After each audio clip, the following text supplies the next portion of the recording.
Welcome to our Advanced Heart Health Month monitoring webinar. My name is Marcelo Aller, and I'm the Vice President of Sales for BIOSTRAP. I will be your host today. Thank you so much for taking the time to join us live. This is the first of our monthly webinar series, through which each month we'll be hosting a timely and valuable discussion with industry leaders, experts in healthcare, human performance, and health optimization, and many more. With February being National Heart Health Month, we've wanted to dedicate this webinar to a discussion that will explore the greatest challenges in monitoring, managing the cardiovascular disease, and how digital health technology is emerging as a solution to address the leading causes of death in Americans. So some statistics that I will share on the CDC to frame our discussion is heart disease is the leading cause of death in men, women, and people, most racial and ethnic groups in the United States. About 659,000 people in the United States die from heart disease each year. That's 1 in 4 of deaths every year. Heart disease costs the United States about $363 billion each year from 2016 to 2017. So this includes all the costs, the healthcare services, the medicine, and the loss of productivity to death. Personally, I'm really excited to have this conversation because I myself I'm part of this group, this community of patients that was able to detect my atrial fibrillation a couple of years ago. And I'm an advocate of measuring your activities and using wearables, because if I didn't do it, I would have had an outcome, a side effect from that, which could have been stroke. So those things for me are really important. I'm really excited to have this brilliant panel of experts and thought leaders with us today who are on the forefront of creating and providing the resources that are needed in improving healthcare and, more importantly, improving patient care. So before we jump into any questions, I just want to kind of lay out how the workflow is going to be. We have a chat group or a question, Q&A question that you can ask your questions during the presentation. We're going to have structured questions for each panelist. We'll have 3 questions, a poll review. I encourage you guys to answer the polls. We're going to have incentives throughout the webinars with some great prizes and giveaways. So with no further ado, I will introduce you to our first panelist. Dr. Chidori is our cardiovascular specialist, boarded in cardiovascular disease and cardiac electrophysiology. He's certified by the American Board of Medicine. He holds a Bachelor's of Science in Electrical Engineering for Cornell University with a specialization in digital signal processing and neural network architecture. He is a fellow trained in New York Presbyterian, Weill Cornell system, as well as Advocate Aurora Health, where he was employed until 2018. While employed at Aurora, he served as the medical director of populations, health and risk for cardiology, and the co-chair of cardiovascular informatics, the informatics committee. In 2018, Dr. Chidori started developing Medicardia, the first healthcare data platform for in-person virtual care that leverages automation and the AI to analyze a wealth of data aggregates from various different types of sources, from EMR to imaging to PACS systems to home medical devices to physiological sensors, consumer wearables, external cardiac monitors, implanted cardiac devices, to identify and drive the appropriate transition and value-based care that Dr. Chidori, and as the CEO of Medicardia Health, and currently serves as the Chief Medical Director of Cardiac Electrophysiology at Freudenberg South Health Systems, which is affiliated with Freudenberg Medical College of Wisconsin's health system in Milwaukee, Wisconsin.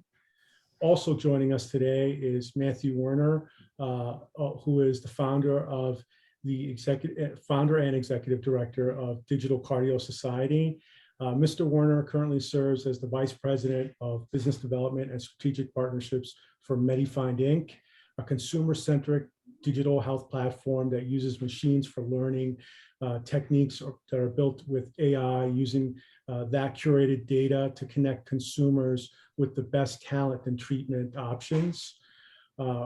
Prior to entering that digital health space, Mr. Werner drove the earliest clinical and geographical adoptions in the field of robotics through North America for companies such as Intuitive Surgical, Hansen Medical, and most recently, Stereotaxis. Mr. Werner has nearly 2 decades of leadership experience in novel and disruptive technologies across a breadth of specialties, and has been recognized as the industry expert in growth expansion of hospitals and leading edge technology through North America. And last but not least, we welcome BioStrap's Chief Science Officer, Kevin Longoria, an expert in the field of clinical physiology and biometric science. As Chief Science Officer for BioStrap, Kevin has led the development and validation of novel physiological biometric signals utilizing PPG and actigraphy data, developed the baseline adjusted early warning system to predict respiratory illnesses, including SARS and COVID, implementing remote physiological workflows in various healthcare environments and patient populations, has contributed on a large scale to clinical trials with pharmaceutical and government organizations, including NIH. Kevin's significant leadership experience in leading medical physicians and data scientists, and is also a scientific advisory board member with the world's largest scientific certification organization, NASM. So I can't say how excited I am right now. Again, everyone, please feel free to participate. There's going to be 3 questions. I'll kick it off with Dr. Story. In the initial discussion to our panel, please feel free to comment or add your perspective to each other's answers. Each person will have a turn, and then we'll do a poll. So Dr. Story, with you, we have a question about your 2 decades of practice. What's the biggest challenge in monitoring patients' cardiovascular health? And I have some follow-ups for you on this as well. Thank you, Marcelo. Pleasure to be here with BioStrap today and to participate in this webinar. Regarding your question, challenges managing cardiovascular disease. We have to recognize that the population with cardiovascular disease is growing, it's ballooning. So one of the biggest challenges that we face today as an industry is access to care. We have a growing physician shortage and a growing population in need of care. So the first challenge that needs to be addressed is access to care.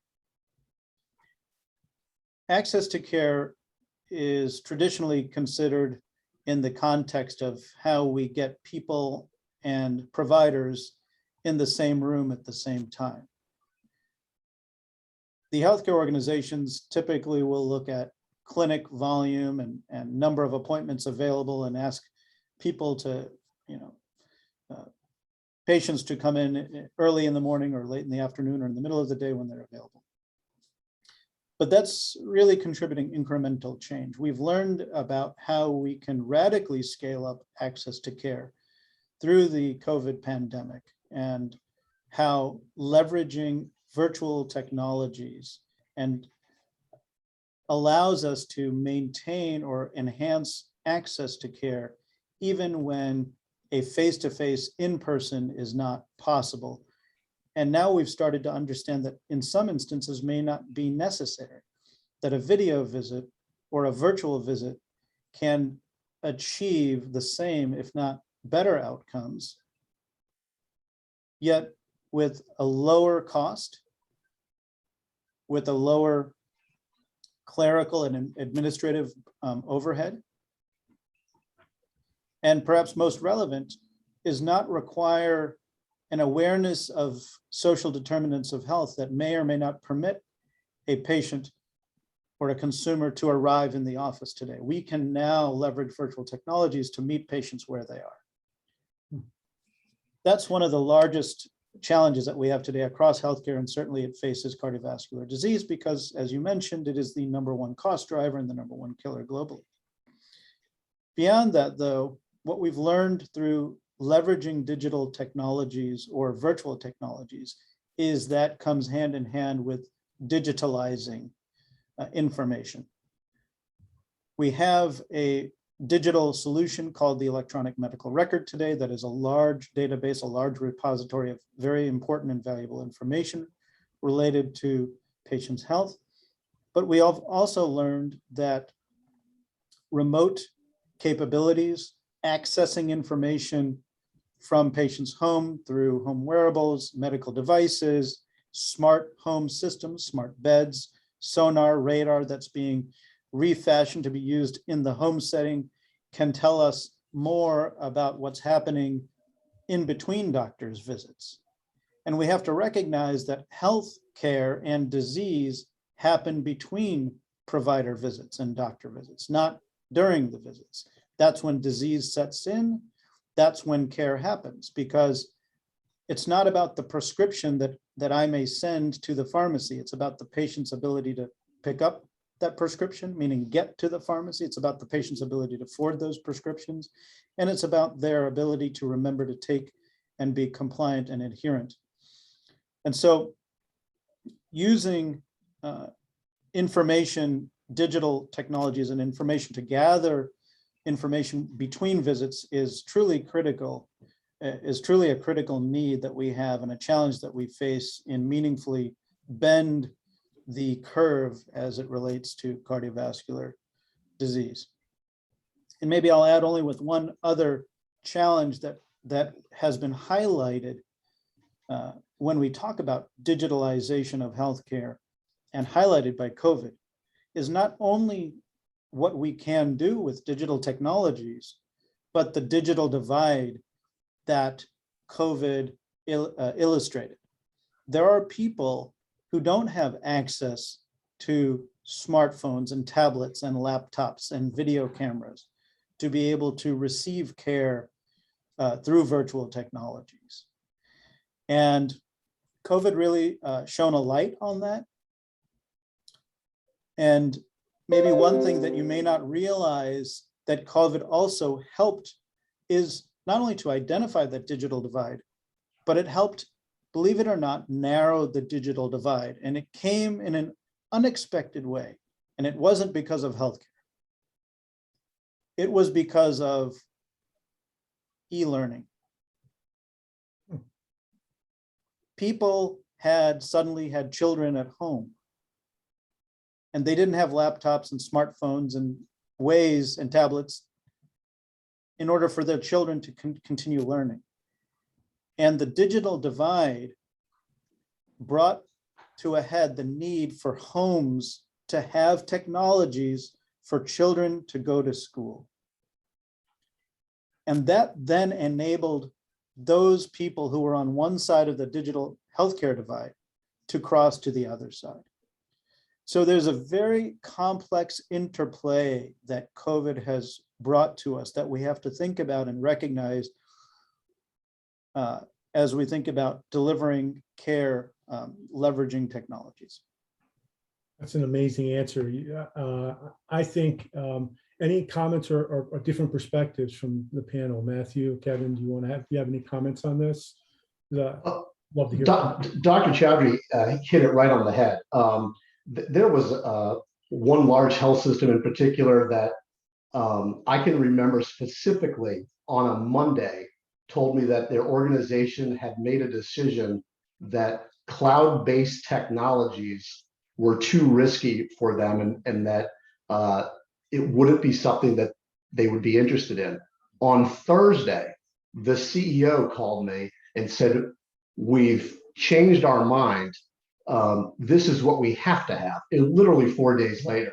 COVID, to Dr. Chowdhury's point, has really fast forwarded the adoption of this. And that would be the silver lining in this, is that, you know, sometimes turmoil gets people to focus on where the cracks are and where the improvements can be. And certainly, I think that when you look at the adoption of these platforms, technologies, I think we'll look back as COVID really fast forwarding the adoption of these by a decade.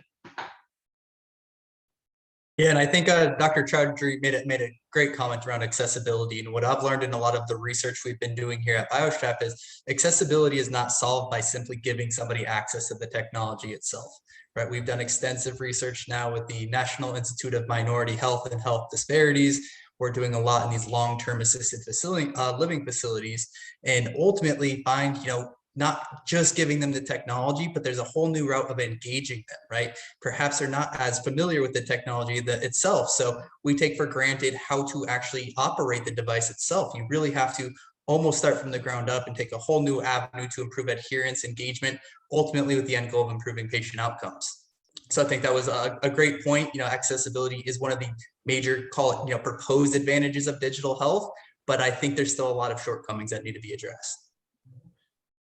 I think everyone brings up the obvious limitation in healthcare here is that the people that actually have a smartphone, that don't have a smartphone.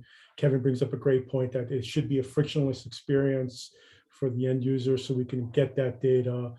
In Medicardia, do you feel that, what have you done there that has helped transform cardiology today? Do you feel like it helps achieve some of these limitations?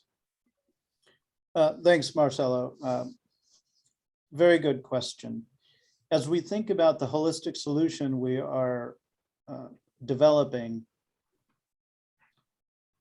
the adoption that I've learned quite a bit about from Matt, the adoption curve, it has so many inputs that will actually allow you to, you know, get your early adopters, cross the chasm, climb the, you know, the adoption curve. Yep. Until you reach general awareness. And it's almost never the big things like interoperability or cybersecurity.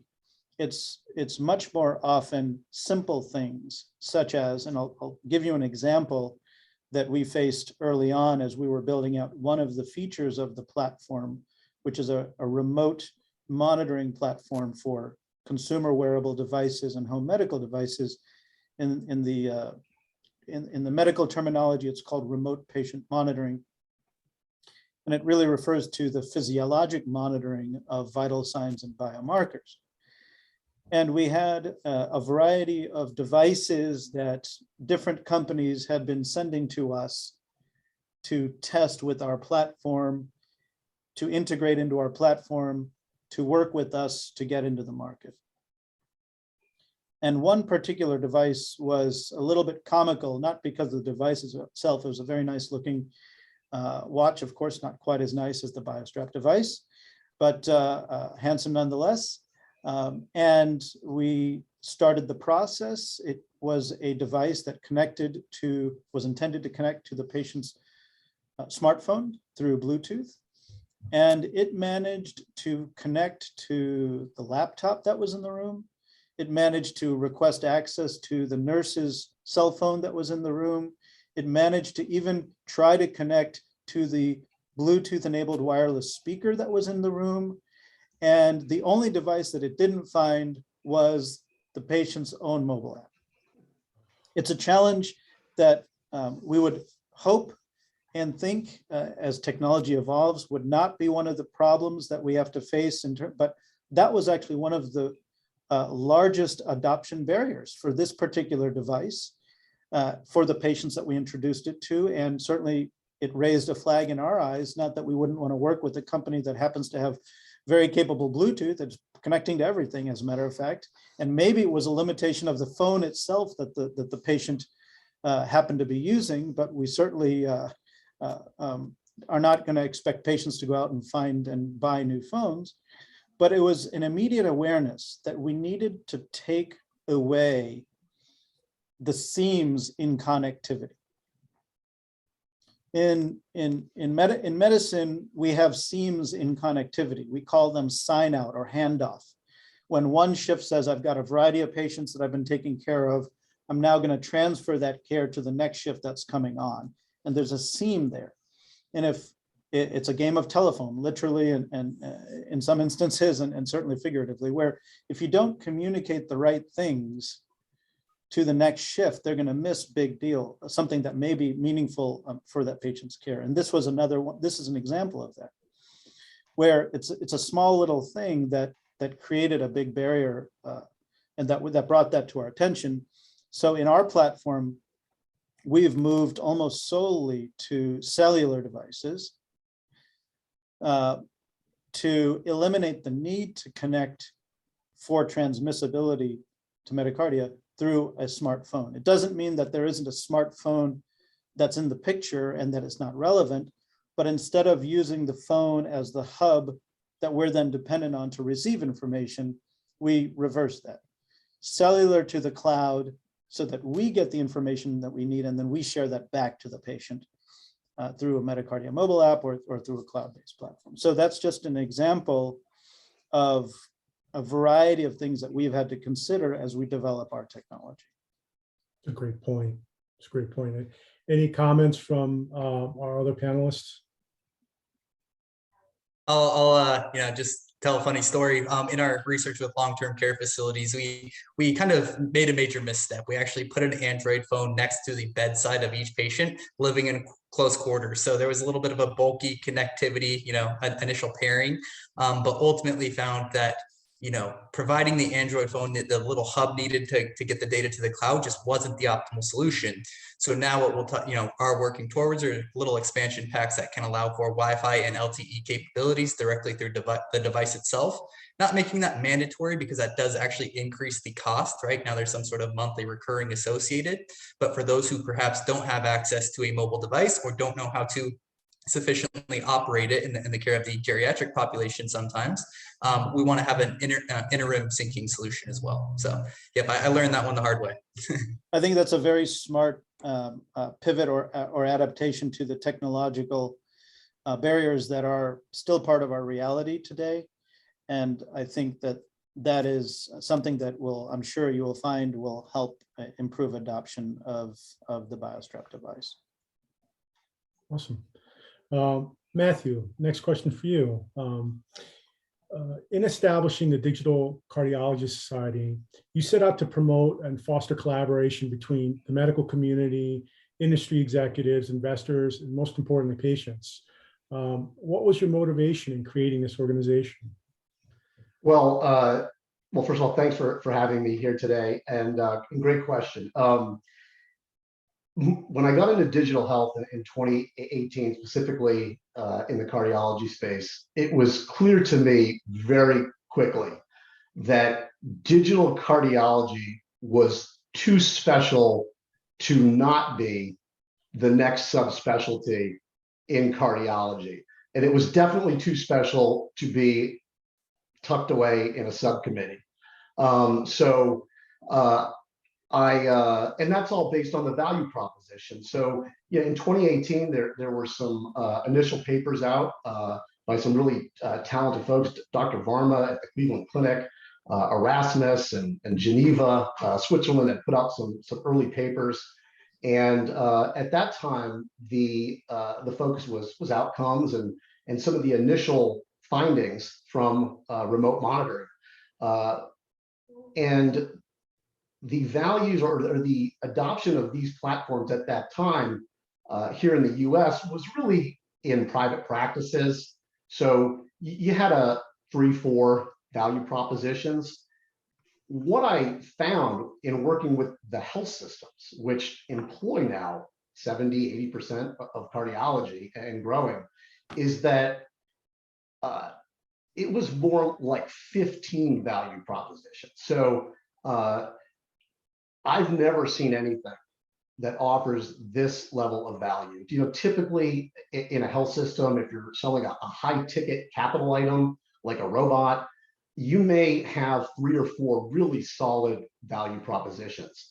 there are 15 here. You've got efficiency, revenue, better outcomes, reduce burnout, patient engagement, patient experience, population health, reduce readmission rates, retain and attract top talent, market differentiation, enhance the value of existing legacy systems. You can improve rank, reduce risk. It's endless. Now, much of that is visionary, but there's value in vision, right? And so, and that needed to be done because here, this wasn't these aren't softwares, these aren't better mousetraps. The adoption of these technologies, these platforms, it's a paradigm shift.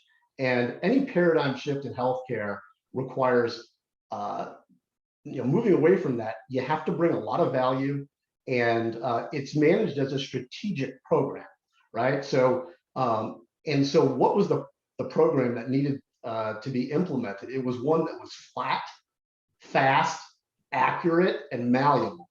And so flat, because healthcare is siloed, right? So we needed to flatten that.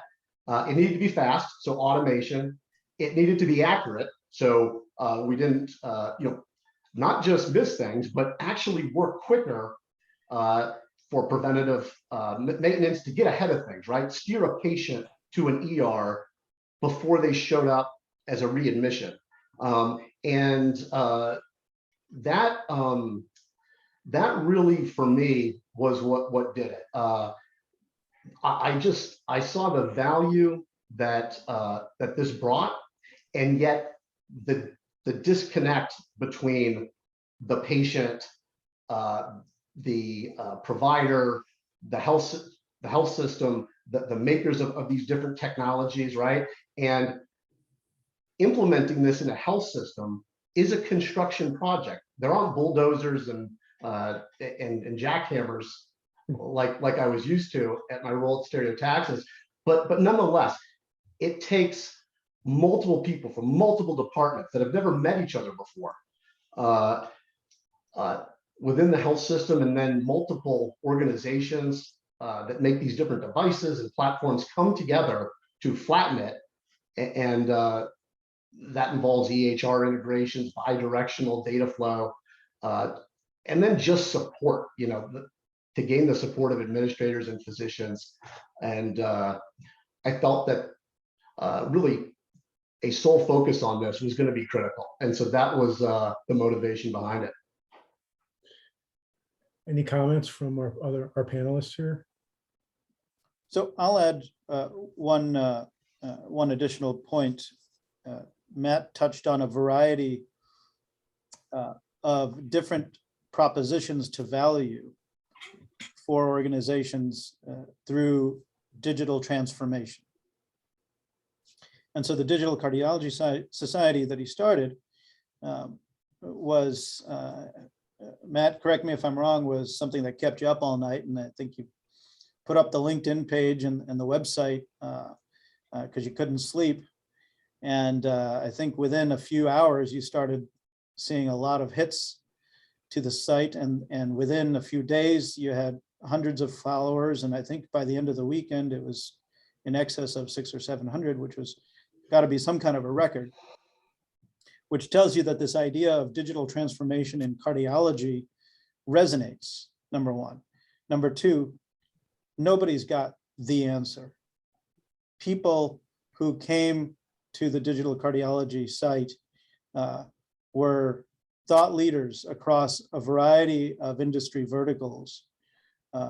And they're all looking for help. They're looking for a forum to share their ideas, to vet and to work together towards a better way to provide cardiovascular care and disseminate the ideas that come out of that.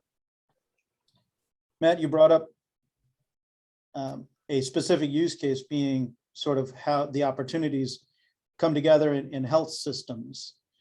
And the way that we look at that, and Matt and I think about this in a very similar and analogous way, is that digital transformation is the beginning of the journey. So digital transformation is not what you strive to achieve. It is not the end goal. It's actually the beginning of the journey.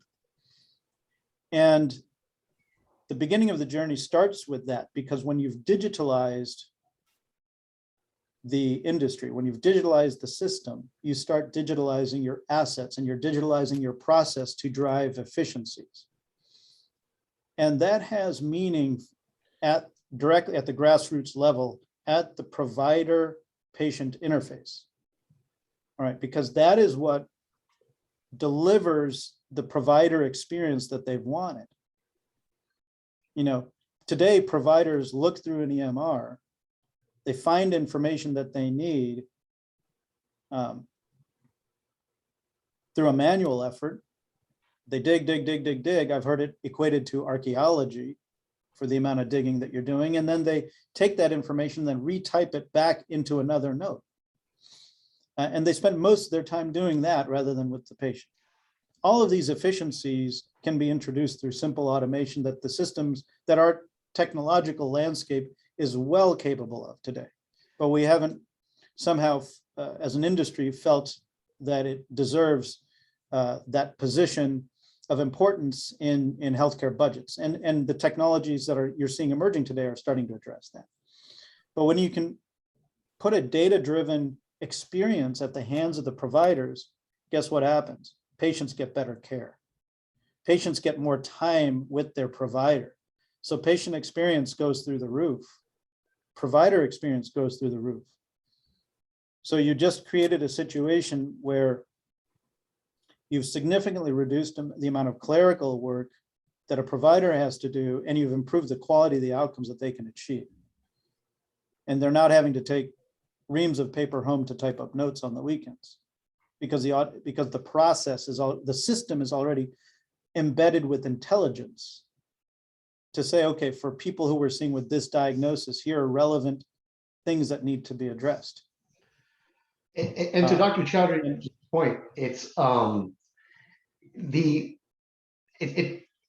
that seems easy, on the other end of that provider is with automation is the fear of, am I going to be replaced? You know, by staff, by nurses? And the answer to that question is overwhelmingly no. We need you more than ever.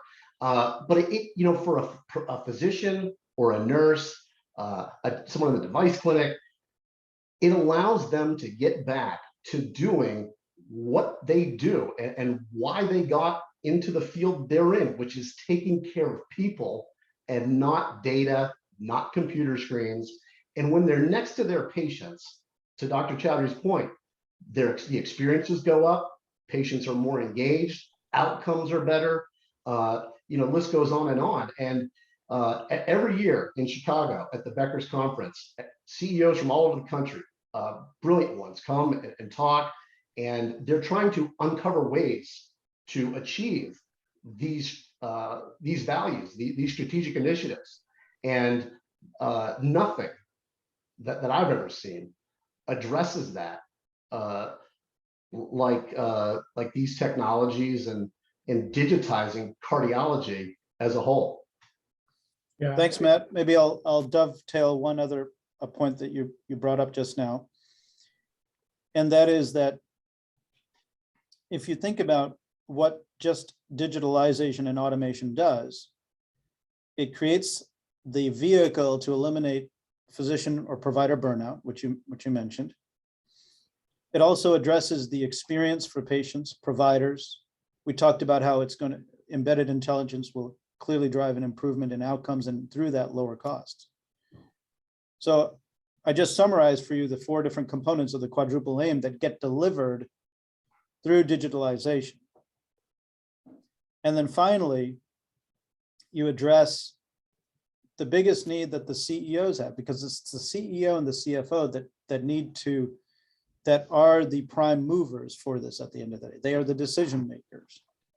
And they're dealing with something that is called the CEO, healthcare CEO's conundrum. Do I focus on fee for service volume and dollars today? Or do I have the luxury to focus on quality to drive value-based care incentive payments or value-based care, be successful in value-based care tomorrow And it's constantly considered as a trade-off. I have to pick one or the other. Instead, through a digital, automated, streamlined platform, and that's sort of the use case that we're actually building towards slowly, actually rapidly at Medicardia, is that you can not only deliver very high quality, but you can maintain that quality, not sacrifice quality. You can maintain quality as volume scales up, not only through direct one-on-one access that you've created in the office today through efficiencies and allowing docs and providers or providers and patients to spend more time together, but then significantly expanding that access to care through virtual care technologies. So as Matt said, this is not going to in any way replace providers or physicians. We already have a massive shortfall that's growing.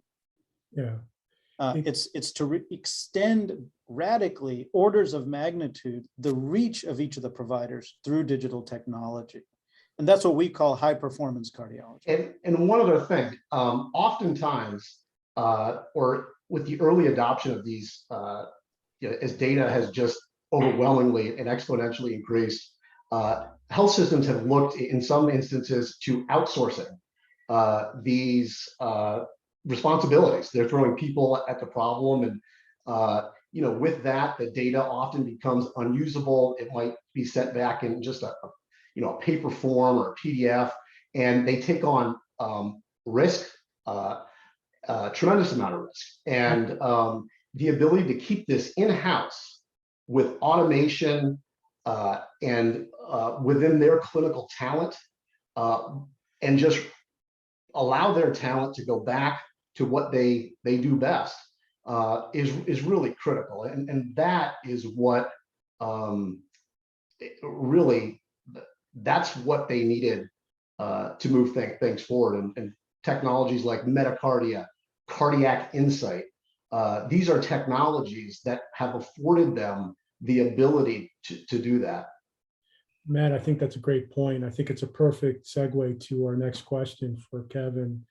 Kevin, with your background in exercise physiology and utilizing digital health technologies to manage and monitor health and performance from a wide range of demographics, from elite athletes to senior citizens, what are the challenges that have you found across the board in regards to technology itself and how it's being misunderstood or not really made sense to the patients and clients? Because I hear it right now, the challenges of getting data, but does it make sense with the patient?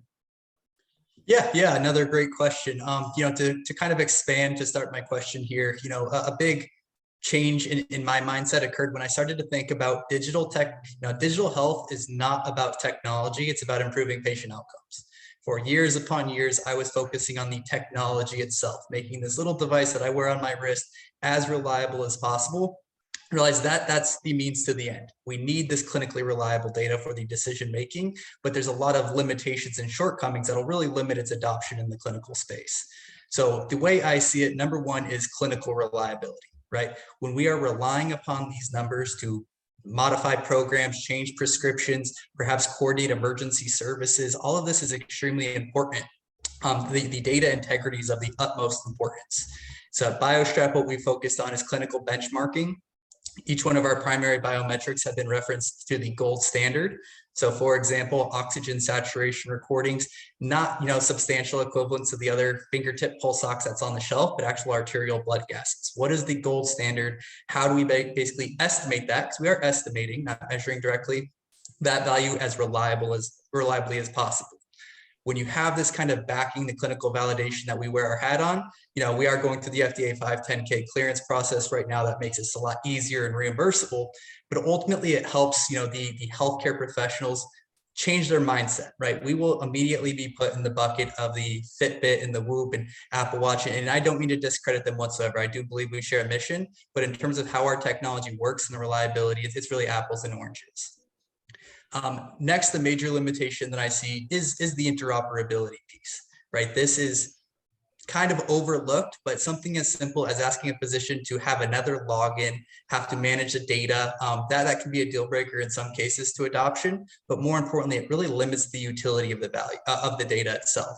You want your biometric data, talking to your admittance, discharge, transfer data. You want this related to your labs, all the imaging data. You want all of this in one place so you can make the most sense of your data as possible to ultimately improve patient outcomes. Next, when we come to remote physiologic monitoring, there's just a big change, right? We went from maybe 2 visits per year collecting some blood pressure and vital recordings to darn near continuous data. We're talking about for BioStrap sampling rates of 4386 data points per second. Ask somebody, some people will say more data is better, and other people will say, give me the least amount of data to do my job properly, right? So there's really a lack of clinically established and validated workflows that exist today. In its most purest form, we think about something like heart rate, right? We know a steady increase in heart rate is not necessarily a good thing if we look at day-to-day changes over time. But there's a lot of external factors that can cause this. It's not always indicative of a health event. At what point do we actually intervene? So we're seeing this day-to-day trend. We don't really like it, but what point does it make sense to pull that trigger? Do we start coordinating care? Do we try to get them into our office? Do we need to coordinate ambulance services immediately? Or are we just overburdening the healthcare system and costing it more money? Right? It's very easy for these continuous data streams to actually kind of be the antithesis of what they're supposed to be doing. So it's about not just increasing burden, it's about basically creating meaningful insight out of this data. The power of longitudinal data is doing baseline adjusted measures. And as a quick example of what we're doing at BioStrap is things like early warning systems. So you're not just staring at a screen and trying to make sense of a bunch of data trends. Ultimately, you're being automatically alerted of some sort of indicative health event, rather non-specific, I'll admit it. But for example, we fine-tuned one to detect respiratory illness. So you're not just seeing a spike in heart rate and a drop in oxygen saturation. You're getting a stoplight warning, and it's basically saying, kind of like an automated triage in a digital environment, this is the patient that you might want to reach out to first, all the way down to the patients that are not showing any indicative health trends. Therefore, we as clinical professionals only really care when things are abnormal. Last but not least, on the physician or the healthcare professional side is really feasibility of implementation. I think, the digitization, everything, everyone can wrap their mind around why we want to remotely monitor our patients and the improved outcomes and all of the things that can come with that. But when you start to tell doctors, you have to do 20-minute increment visits to get any reimbursement. We're going to charge you a big upfront fee for all of your patients, right? So you're not going to get reimbursed for insurance for several months, but you're going to have this big upfront fee for our technology itself. There's just these barriers that stand in the way. No matter how how much we want to care for our patients, medical practices, facilities do function as businesses, right? We need revenue. And so ultimately our goal at BioStrap is to remove a lot of these barriers and provide things like, no upfront cost, right? You pay us net 30 after you get paid and everybody wins, because the end goal is to keep them monitored and everything thereafter. And so that's kind of to me, the major limitations on the professional side of things. On the flip of the coin, we have the patient themselves, right? And the major challenge with digital health, lifestyle modification, everything in practice is adherence, engagement, and then there's the privacy as well. To me, adherence is extremely important when we go to digitization and remote physiologic monitoring.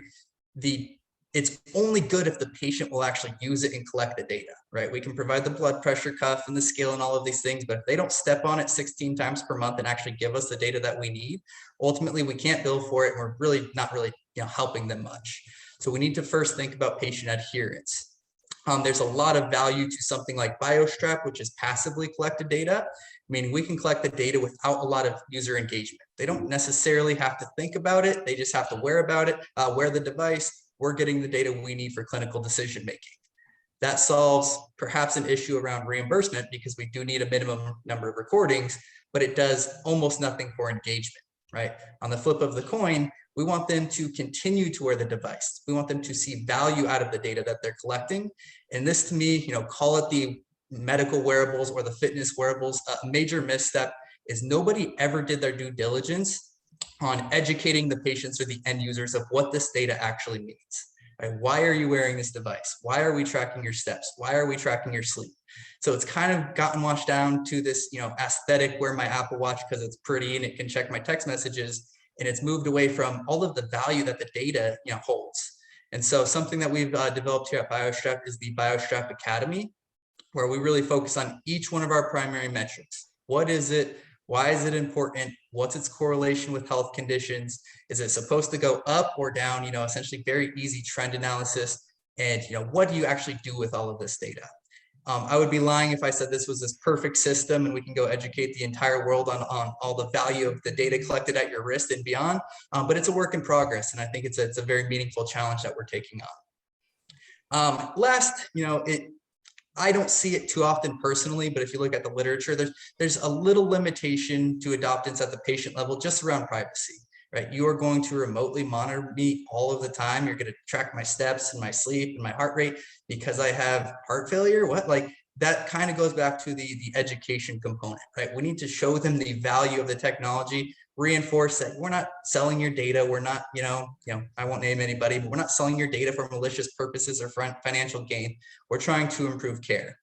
So this is one, through HIPAA compliance, GDPR, you can start to scratch the surface on, but patients don't necessarily understand that quite yet either. So kind of a long-winded answer. I can talk about this stuff forever, but that's it in a nutshell.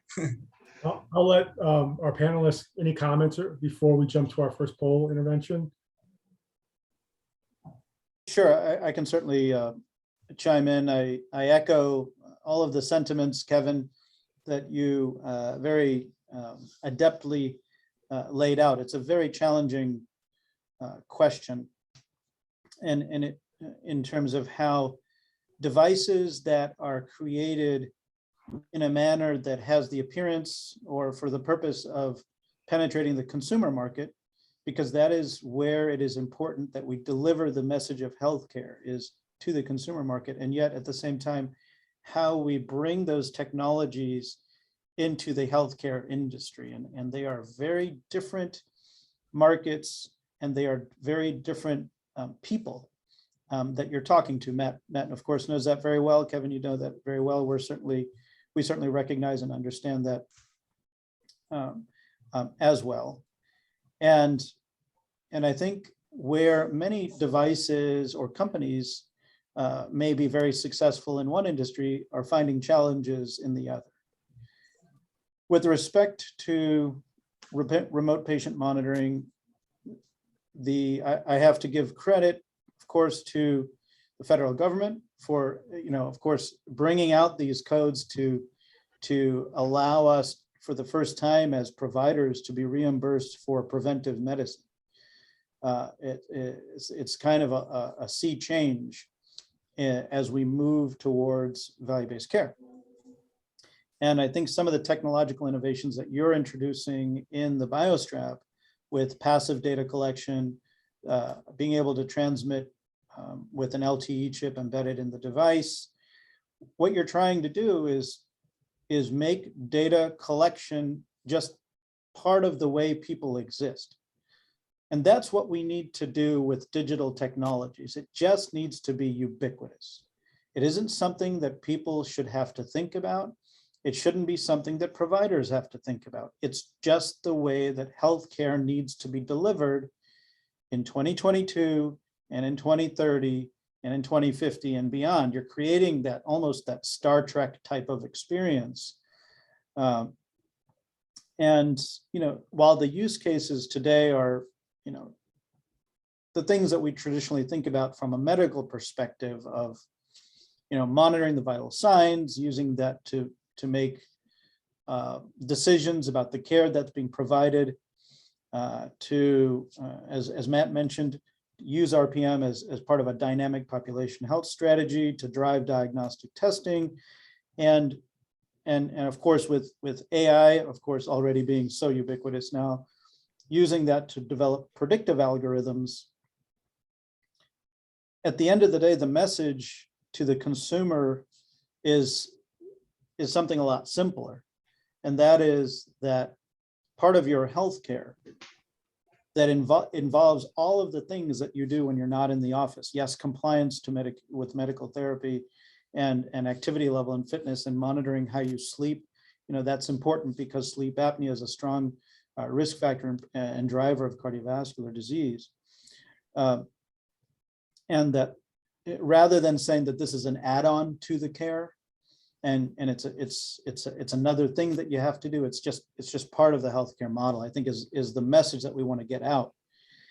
And it does introduce logistical challenges in the office today. And there's a question in the chat that addresses that. And that is that while there is money made available by CMS and the payers to reimburse for remote patient monitoring, there is significant logistical and operational hurdles that need to be addressed and overcome, which requires an intimate understanding of how practices operate, because they have very thin margins and they don't have nurses or MAs or staff sitting around waiting to start monitoring technological platforms and contacting patients to ensure that the data comes in. So automation, as you're describing, is particularly relevant. And the other one, though, that often gets missed is that the data in isolation has far less value than data in context. The data has to be presented in the context of what's relevant and what we know about the patient. And that only then does that data become information that's actionable. And so once you've created that environment that this data is presented in context to take an action, then it brings forth the question that's in the chat box that I see, chat window here, about who's going to do the monitor.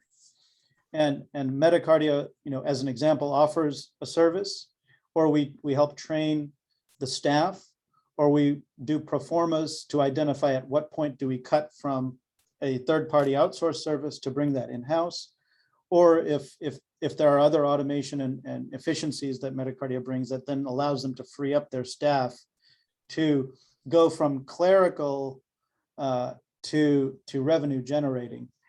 All of that is part of the mix of the conversation that we need to have with patients and customers beyond regulatory and beyond copays, to actually be able to leverage the radically important capabilities of these technologies, such as that BIOSTRAP is developing, and how that can be tied into information systems, cardiovascular information systems like Metacardia is building, to dramatically improve care for patients, and for practices to get reimbursed for that effort.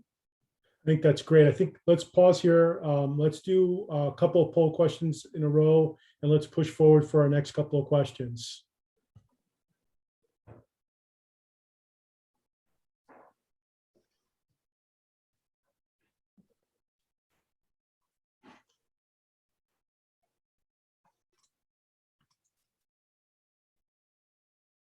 Oh, man, you don't let the hosts and panelists vote. What's up with that? Yeah. And we should be busy. I think it's great. As they come to we present the answers, what we'll do next is I'll save for time purposes. Let's just push forward with the next couple of questions. I'd like to actually, since we've talked about RPM, and since we've talked a little bit about the applications already and the metrics that are most valuable to specific heart health centric questions here that we've been talking about in the call, what I'd like to do is start with Kevin actually this round, and talk, if you can, about the heart rate and heart rate variability metrics are being used now more and more, and it's becoming more adopted in mainstream. How do we explain that information in the heart health component of BioStrap? So once this last poll is done here, let's kick that off there. And then what I'd like to do is have Dr. Charity talk about the RPM and virtual visits and how it impacts and how it ties into heart health applications that you see. And then lastly, Matthew, if you can talk about the metrics and what applications that are important to you and why. So for time purposes, we have a couple more minutes here. I want to be respectful of everyone's time. So let's bring this to be our last poll question. And then at the end, if there's time permitting, we will then kickstart the last question. If not, promise that any questions that are posted in the chat group or Q&A group, we will reply to you directly. All right, you want me to get going? Yeah, go ahead. Okay, absolutely. So yeah, the questions around users and physicians being utilizing some of the more common metrics, things like heart rate and heart rate variability. There is absolute intrinsic value to these measurements, but ultimately there's a little ambiguity as well. A value such as heart rate variability, as it sounds, intrinsically is variable day to day. Right. So we understand things like coefficient of variation and how much day-to-day change there is supposed to be, but ultimately it decreases kind of the specificity of this value in general. What we've been focusing on here at BioStrap, and we're going to be launching our new heart health module here briefly, is more complex cardiovascular metrics that can be derived from the PPG signal itself. So this is a major value of BioStrap's cloud architecture. So we basically just collect raw data in its absolute rawest form. We send it to the cloud. We store a copy of that raw data, and then we do cloud processing via our Pulse engine. So this allows us to do things like confidence intervals. Each pulse wave, each individual beat, if you will, it's a little more complex than that, is basically assessed for data confidence. If it's not reliable, we will actually exclude that value as opposed to process it. If you ask any clinician, would you rather have a little gap in the data, or would you rather have inaccurate data in that same spot? Everyone's gonna, at least on the clinician side, say, I'd rather not have a false positive, thank you, right? And so we're very careful with how we actually process this data. Any data that does show up is as accurate as possible, but the real power here to analyzing the raw data in its absolute rawest form is being able to do a lot of research and development.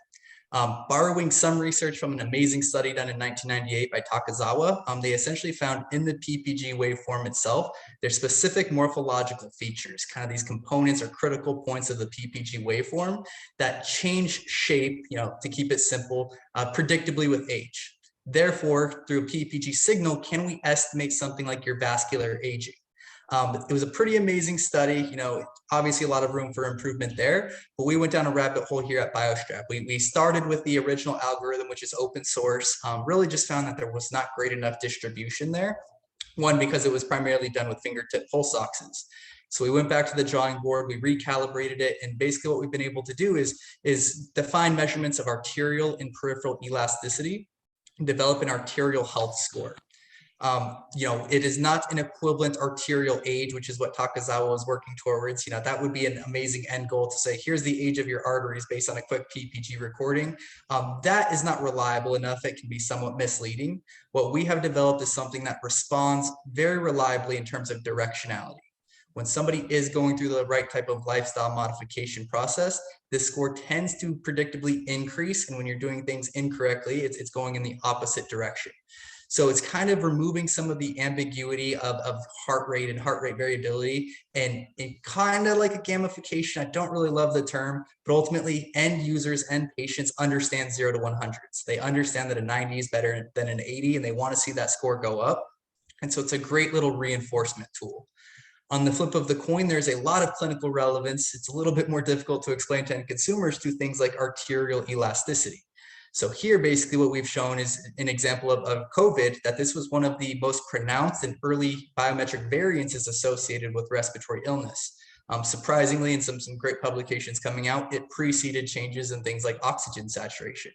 So do we know exactly what this means, what this metric is? No, but through machine learning and very complex analysis, we are basically trying to create new metrics that may make it into the mainstream, cardiovascular monitoring eventually. So another one, I can talk about all day, and in respect of time, I'll leave it right there. Dr. Charity? Sure. Well, I mean, Kevin, I could talk to you all day about heart rate variability, so I really appreciate your comments. And I think it's so critically important that we revisit its value in understanding cardiovascular physiologic stresses and how a variety of psychological, emotional, and changes and medical changes and biological, physiological changes can drive that heart rate variability. But Marcelo, your question to me was RPM care and different. how important it is, and how does it fulfill the need of monitoring patients' cardiovascular health remotely? Yeah, I alluded to this a little bit before, that really where healthcare and disease happen is in between visits, and so having access to the data is critically important. It's got to be high quality data, as Kevin has done a fantastic job of highlighting, and it really needs to be ubiquitous in the way that we deliver care and passively obtained, not requiring patient intervention. And we need a closed loop experience, right? The practice needs to have as a loop that they close, that they receive data, they consider it in context of what's going on, and then they communicate back to the patient that your data was received. This is what we think it means periodically. And then the patient has a closed loop where they are transmitting data, they're waiting for it to be interpreted, and then they get that positive feedback that somebody's looking at it and that my care is being provided on a continuous basis, not just on a once every 3 months, every 6 months, or once a year basis. And telehealth, of course, is just sort of part of that picture. So, immense value in the opportunity, and of course, the reimbursement associated with that is fantastic. But we are moving to a value-based care system. So as we capitalize on revenue streams that are available through CPT codes, we have to make sure that the things that we're doing drive quality. So, Medicare and the payers don't have any problem with providers and organizations and practices getting paid for their work that they do, but that work has to be justified through quality metrics and outcomes. And so the system that we think needs to be developed and that we're developing is one that highlights through intelligence and automation the steps or the things that providers need to be aware of that drive quality, like a high net revenue hospital procedure, like a mitral valve, replacement, or an implanted cardiac defibrillator, or even something simple like an EKG, but based on real data that drives diagnostic testing or therapeutic intervention based on quality metrics, appropriate use criteria, so that fee for service actually is used in a way to drive quality and drive value-based care incentive payments, rather than padding pockets and not achieving outcomes for patients. Well said. Well said. Now, to go off both of these comments, Matt, why from a signal processing standpoint, do you feel is important to cardiology? Well, I'd say, first and foremost, we have a tremendous opportunity ahead of us, right? If we're able to weaponize the data that's pouring in and make it usable, everything we've discussed here is about really a condition and a patient. I don't want to be a patient. I don't want a mitral valve repair. Dr. Chowdhury, I love you, but I don't want an ablation. In cardiology, if we're able to use that data, family history, recognize other things that are going on, bad sleep, obesity, not, things that you can get ahead of, right? While you're young, or before you have a condition, before you're a patient, and avoid altogether being a patient.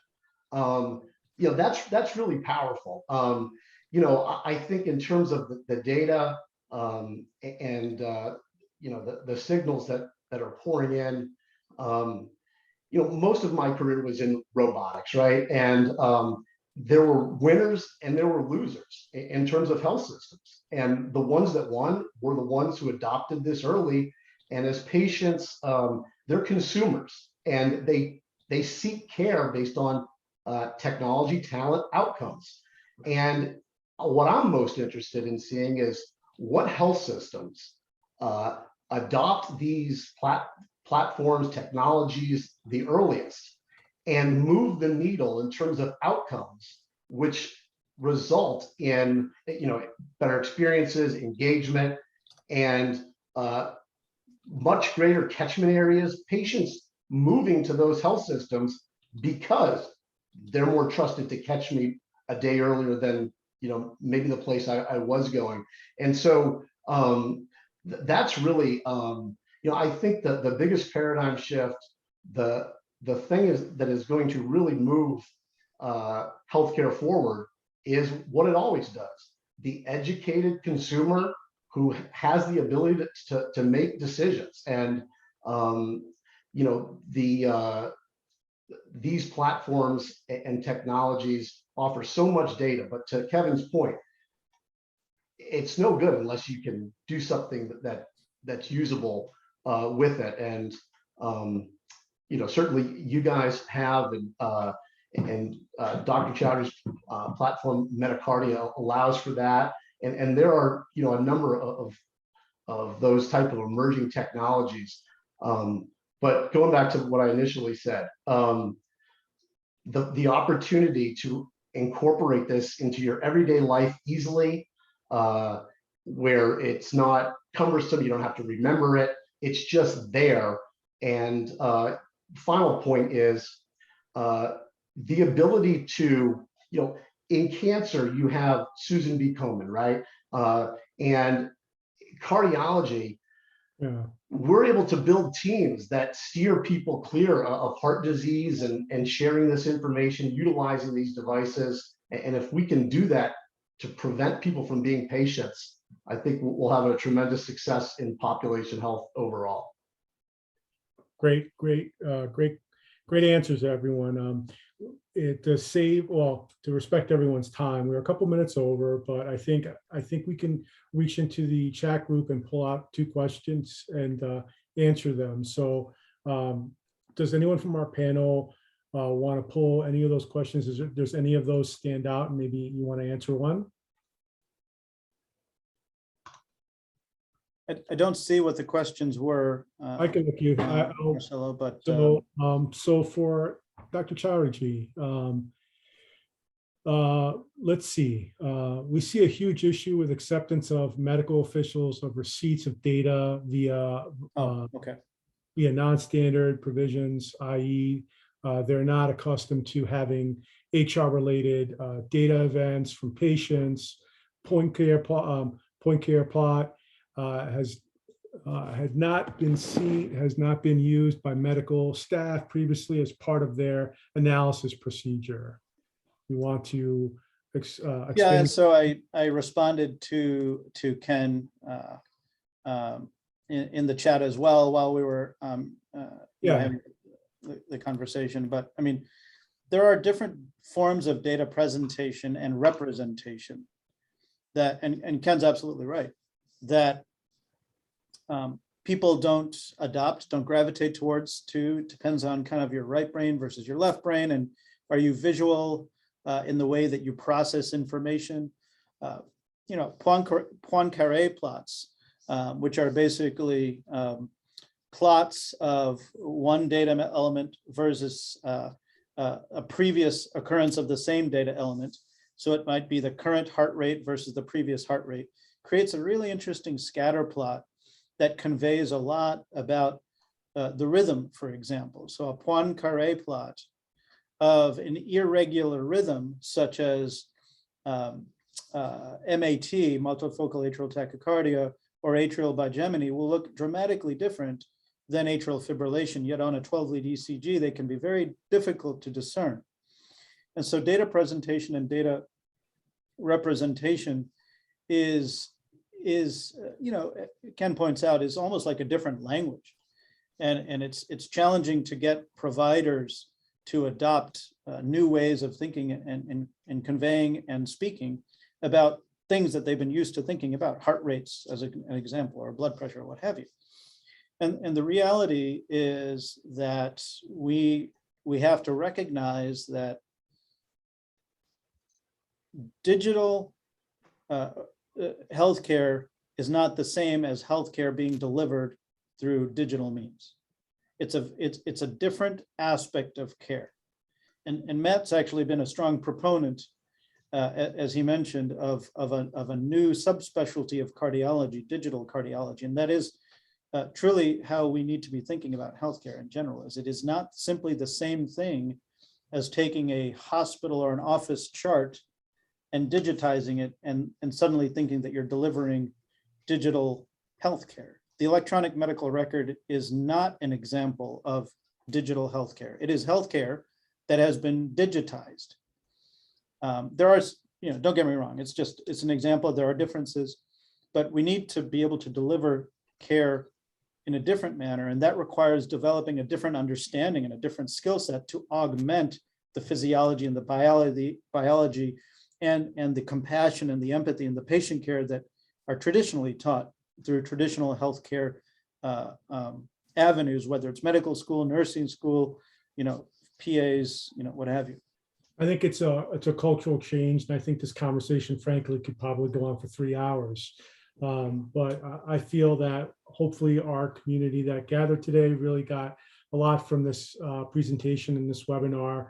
Any question that has not been answered, we will answer you. We will ask our panelists to provide an answer. Really want to thank you, everyone. I want to remind everyone that we're going to be doing a nutrition webinar, next month.